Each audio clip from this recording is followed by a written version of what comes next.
Chers étudiants, bonjour. On se retrouve dans une nouvelle vidéo qui va porter sur certaines généralités en épidémiologie. Je porte à votre connaissance que vous pouvez consulter cette vidéo et d'autres sur la plateforme Moodle et EDX. Alors, on va commencer par la définition de l'épidémiologie. L'épidémiologie est une discipline scientifique qui s'intéresse à l'état de santé des populations. Elle décrit les variations des fréquences des pathologies dans les groupes humains. Elle recherche aussi les causes et les déterminants, ou bien autrement dit, les facteurs et les marqueurs de risque des pathologies. Donc, elle a comme principal objectif l'amélioration de moyens de prévention et de traitement. Si on arrive à améliorer les moyens de traitement et de prévention, on obtient qu'en finalité l'amélioration de la santé des populations. Les études épidémiologiques s'effectuent sur un ensemble d'individus qu'on appelle population.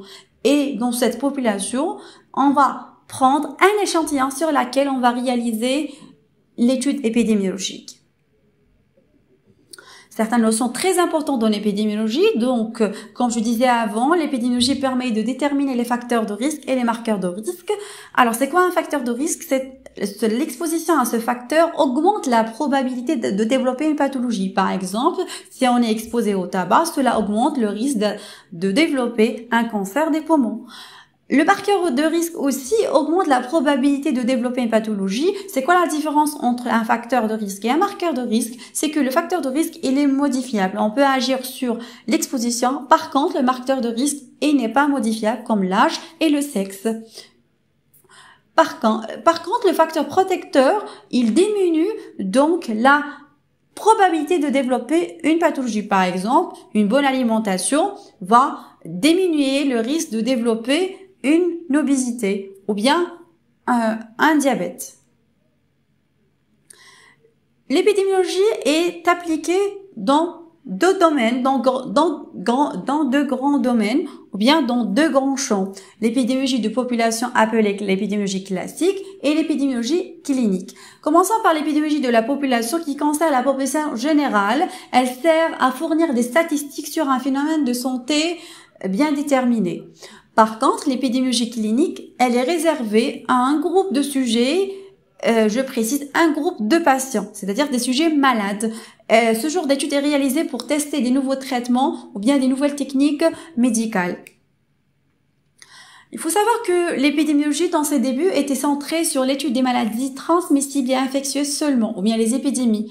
Puis progressivement, à partir des années 50, elle a touché plusieurs domaines de la santé publique comme les maladies métaboliques, les cancers, et actuellement elle peut revêtir plusieurs objectifs et elle étudie tout type de pathologies, y compris les pathologies psychiatriques.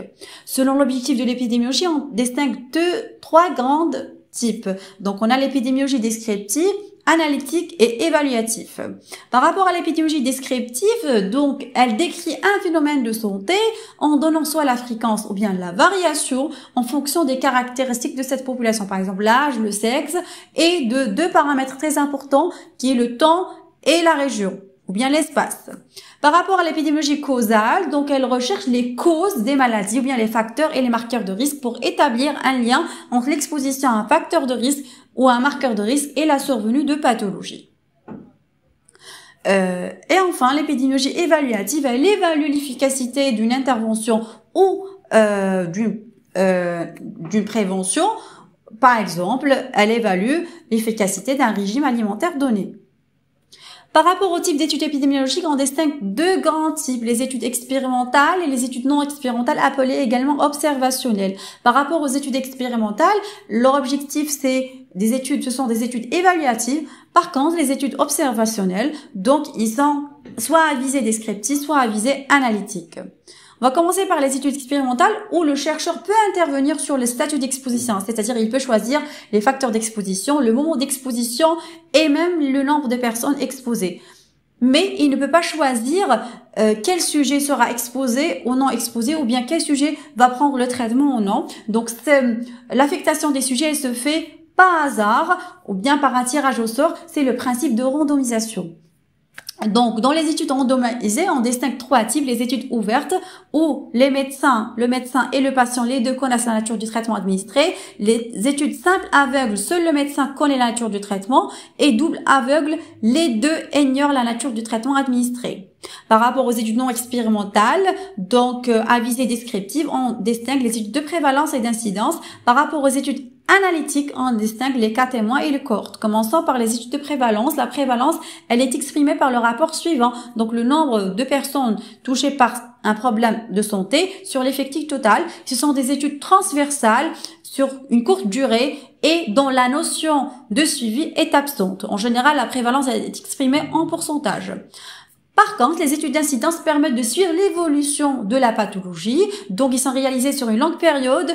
Ce sont des études longitudinales. L'incidence est donnée par le rapport suivant, nombre de nouveaux cas malades dans une population sur l'effectif total de la population.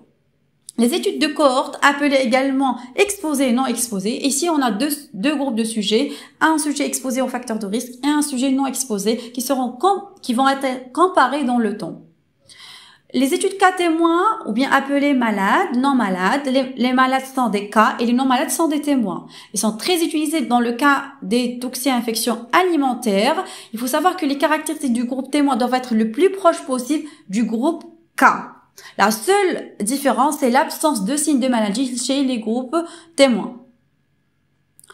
À la fin, on va terminer avec la notion des biais. Chaque étude épidémiologique comporte des biais ou bien un risque d'erreur. Les biais sont des erreurs dans la méthodologie qui vont produire comme conséquence des surestimations ou bien des sous-estimations par rapport à la valeur réelle des paramètres étudiés.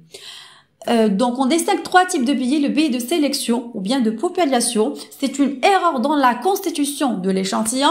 Le biais de mesure, c'est le cas par exemple des biais rencontrés en cas d'enquête alimentaire par rapport au défaut de mémorisation. Et le biais de confusion, c'est-à-dire il y a une confusion entre le facteur de risque et la pathologie.